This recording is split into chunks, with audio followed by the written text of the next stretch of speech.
Our scripture this morning comes from the Gospel according to John, chapter 21. We are still in the season of Easter, and this is a continuation of the story. Just after daybreak, Jesus stood on the beach, but the disciples did not know that it was Jesus. Jesus said to them, "Children, you have no fish, have you?" They answered him, "No." He said to them, "Cast the net to the right side of the boat, and you will find some." So they cast it, and now they were not able to haul it in because there were so many fish. The disciple whom Jesus loved said to Peter, "It is the Lord."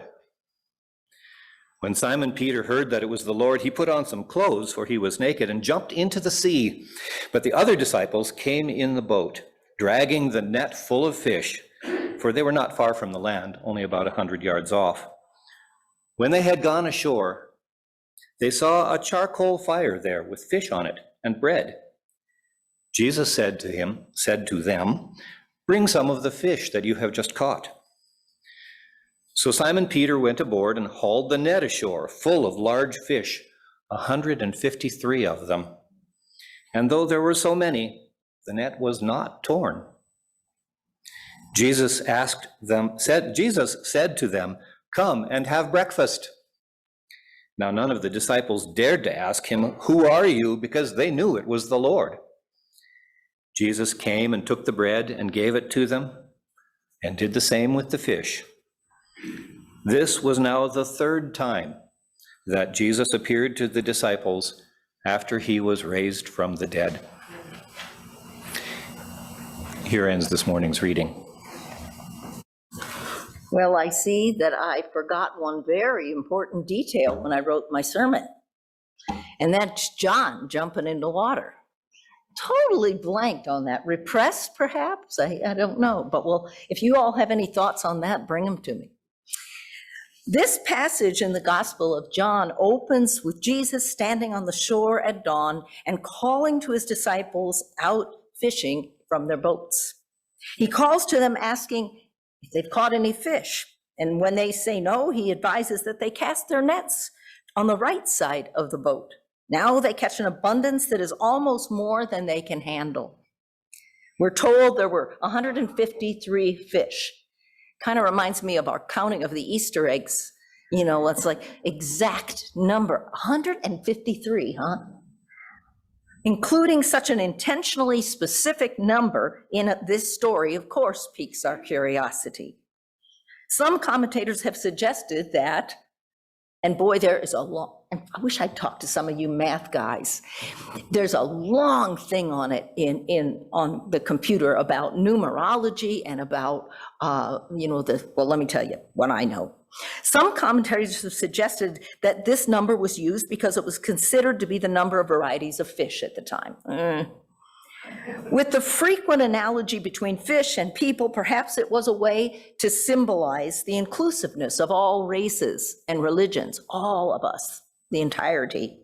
Many commentators point out that 153 is the 17th triangular number. That's what I needed your help with, folks. Fill me in. I just didn't want to put my foot in my mouth after worship today. That is, what that means is 1 plus 2 plus 3 plus 4, all the way up to 17, adds up to 153. If you just go in order like that, that's called a triangular, and what is it called? Well, anyway, that's what it is. Triangular number, just a plain old triangular number. And to that is assigned perfection, totality, completion. The story continues then when the disciples see the fire and the fish and the bread, and Jesus invites them to come bring some of what they have caught and to come and have breakfast together. Then he serves them. Well, like so many stories of Jesus's teaching and healing and his interactions with his disciples, there is far more here than first meets the eye. Far more that is intentional and yet mysterious. Intentional, obviously, not just, oh, I happened to say that. Intentional, but we can't ever quite get at the meaning. We have to keep working with that. And that's why we get these 3-year cycles to go back over these passages. Okay. Today, I would like to use this passage to spark a reflection on the value of gathering into a round and sharing a meal together at this particular time. Remember, this is his third reappearance after his resurrection. The Bible has many references to the breaking of bread and sharing of a meal, many. It also comes out of the Hebrew tradition. For instance, all the accounts of the Last Supper, the parable of the wedding banquet, eating at the house of Simon the Pharisee, and at Matthew's house with tax collectors and sinners, and in the house of Martha and Mary, and in the wilderness, and where the gathered crowd and the 5 fishes and 2 loaves. Yes, Jesus feasts with his friends often. This is an important ritual in his building of relationships of trust. He feasts with them because he loves them, even if many of these folks were not seen as worthy by the religious leaders or the general public of his day. Remember the flack he got for eating with Levi, the tax collector? And in the stories after his resurrection, food is always present. Perhaps it is here to bring home the reality of Jesus's bodily presence. Meals have traditionally been the settings for important rituals of togetherness and hospitality and continue to serve this important purpose on a daily basis in many cultures. I know those of you who have worked with refugees, some of our refugee families, we've been shocked at, despite the poverty, when you come to see them, when you're with them, they just lay it out. They bring everything they have. That's the way of culture. There's a civility and an order to the mealtime ritual with a beginning, a middle, an end. It begins with a blessing like those we recited in our litany today. All those blessings have in common the recognition of God's grace as the source of our sustenance.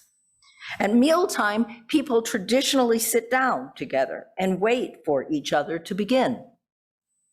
There is an acknowledgement of one's neighbor in the passing of food and a commitment from each person to remain for the length of the meal.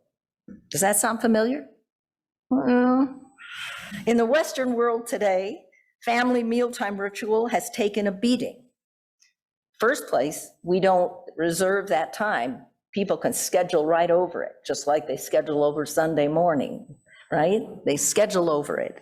But it's also because of our hectic lifestyles, our erratic schedules, the quick frozen food that's available in individual portions. Remember, everything's got to be individual today. And to zap in the microwave, or heated and wrapped in paper and handed to you through a window as you drive up in your car. Meal times are now too seldom recognized or practiced as sacred rituals in our homes. Long before Jesus' use of breaking bread as a ritual of communion with God and with each other, a ritual which would continue to gather his disciples together long after his death, including today. The Jewish people had many feasts of spiritual significance.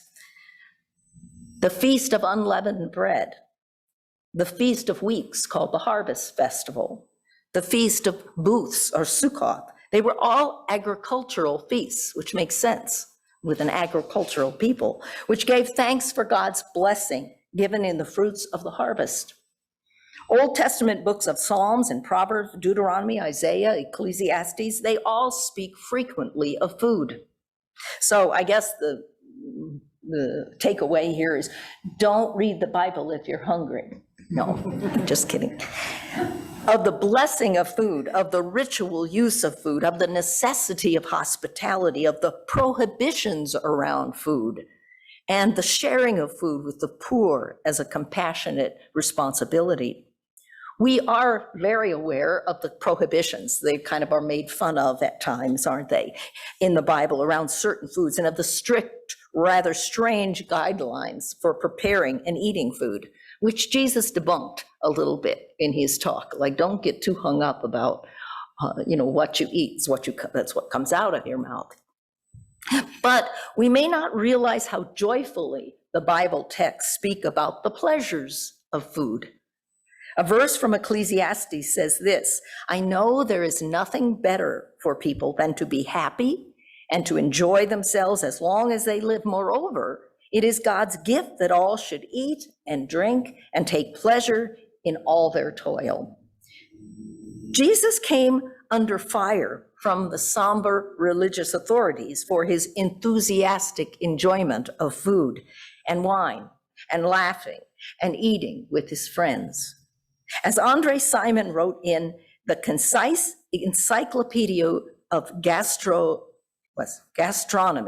I was trying to put another, which is a very involved title, isn't it?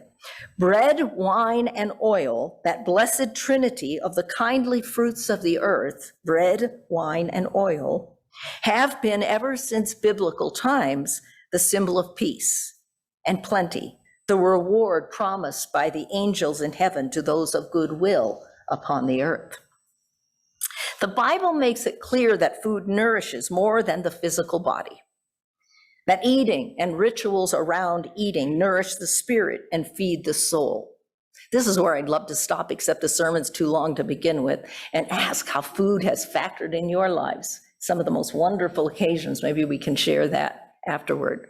And also, for some of you who have been the cook, the most exhausting times, right? Where by the time you sit down, you just don't even care anymore. Now, of course, one can have too much of a good thing. Gluttony is on the short list of the deadly sins. By the way, can you remember those somehow? I can't ever seem to remember them. I'm gonna have to look them up. Lust, greed, sloth, wrath, envy, and pride are the others. Most of us would acknowledge that drunkenness, addiction, voracious eating can be destroyers of life.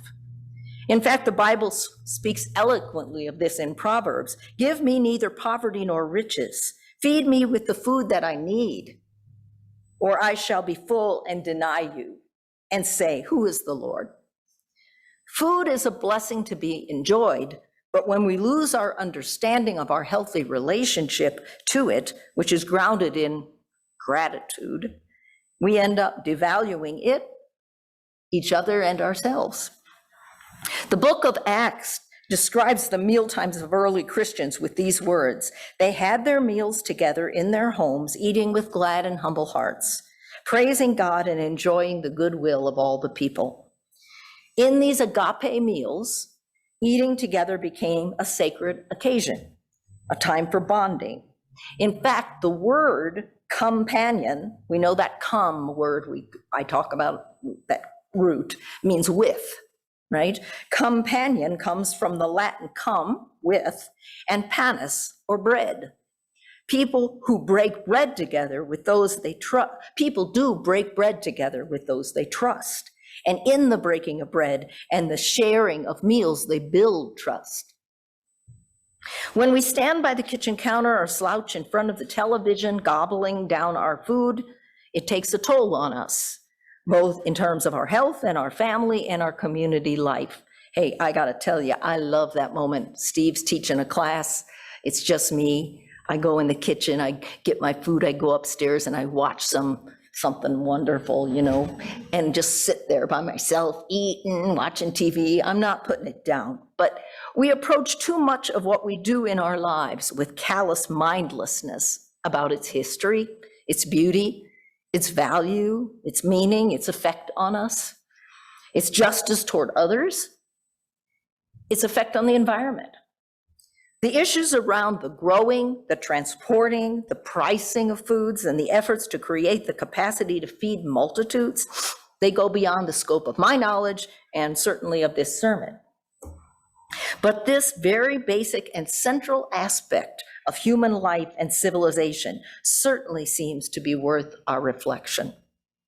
Jesus called to his disciples from the shore, "Come and have breakfast."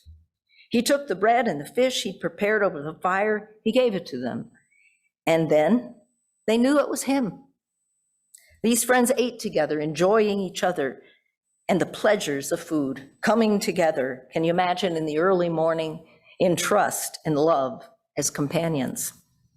It's significant that when people gather for a meal, they form a circle, sort of, around each other, whether that's a square, an oval, a rectangular table, whether it's a campfire. But it's still a circling. It's hard to imagine sitting in rows facing forward to eat, as we might if we were listening to a lecture, passively, like this. Though we may stand in the kitchen and gobble up a plate of food or pass the popcorn, we sit in rows in a dark movie theater, these aren't dining experiences. They're private, they're not communal. In contrast, when we form a deliberate circle to eat, there's potential for real interaction. I remember when growing up that I was taught to ask, may I be excused before leaving the dinner table as a sign of respect for the cook, the preparer, and for each other. Didn't anybody else have that? Did you have to say, may I be excused? It didn't last too long, right? We got over that, but we tried. In the New Testament, the celebration of the Lord's Supper or Eucharist is a symbolic meal.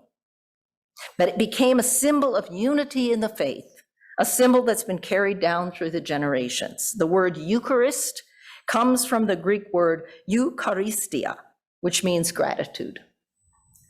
This symbolic meal was so important that it became designated as a sacrament by the church. And in the Protestant church, we only have two sacraments, the Lord's Supper and baptism.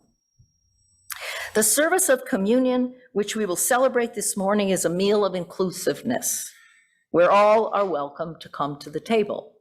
In the days of the early church, this radical welcome or invitation in the breaking of bread was startling to many. We take it for granted. Yeah, come on, especially in the Protestant churches like ours. But people were often shunned from ritual meals in those days.